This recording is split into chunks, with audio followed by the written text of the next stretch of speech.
Hello दीदी बहनी भैया हरो नमस्ते। और एक कन्या दान सुनावे चलते ही गीत आप सबका अच्छा लगे तो ज़्यादा से ज़्यादा हमारा वीडियो शेयर करेंगे।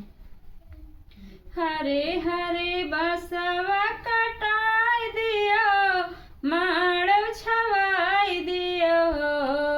हरे हरे बसवा कटाई दियो, माड़व छवाई दियो। रामा पनवा ने अगर देवा तो फूला चितराई दियो। रामा पनवा ने अगर देवा तो फूला चितराई दियो।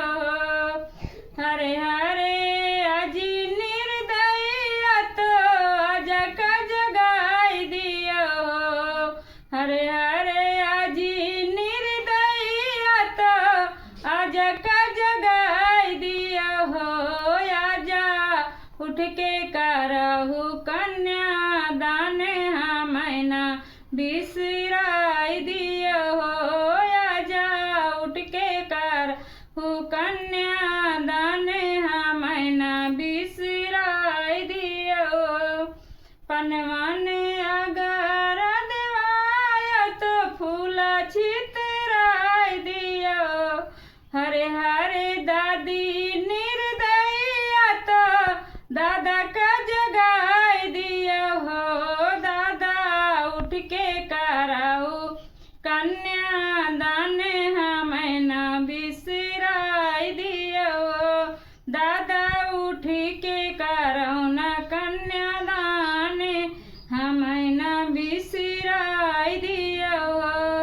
हरे हरे बसवा कटाई दियो, माड़व छवाई दियो। रामा पनवा ने अगर देवा तो फूला चितराई दियो। रामा पनवा ने अगर देवा तो फूला चितराई दियो। हरे हरे चाची निर्दया तो चाचा का जगाई दियो। चाचा उठ के करौन कन्या दान हमना बिसराई दियो। चाचा उठ के करौन कन्या दान हमना बिसराई दियो। हरे हरे बसवा कटाई दियो, माड़व छवाई दियो। रामा पनवा ने अगर देवा तो फूला चितराई दियो। रामा पनवा ने अगर देवा तो फूला चितराई दियो।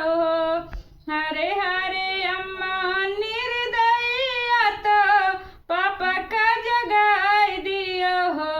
पापा उठ के कराऊ कन्या दान हमना बिसराई दियो। पापा उठ के कराऊ न कन्या दान हमना बिसराई दियो। हरे हरे बसवा कटाई दियो, माड़व छवाई दियो। रामा पनवा ने अगर देवा तो फूला चितराई दियो। रामा पनवा ने अगर देवा तो फूला चितराई दियो। हरे हरे भाभी निर्दया तो भैया का जगाई दियो। हरे हरे भाभी निर्दया तो भैया का जगाई दियो।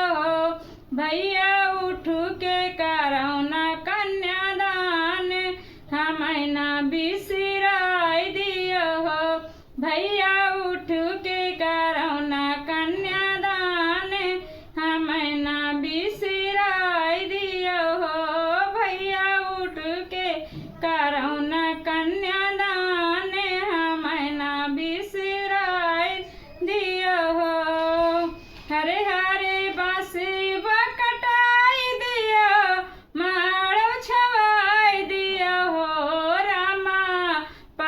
पनवाने आगर देवावो तो फूला चित राई दियो हो रामा पनवाने आगर देवावो तो फूला चित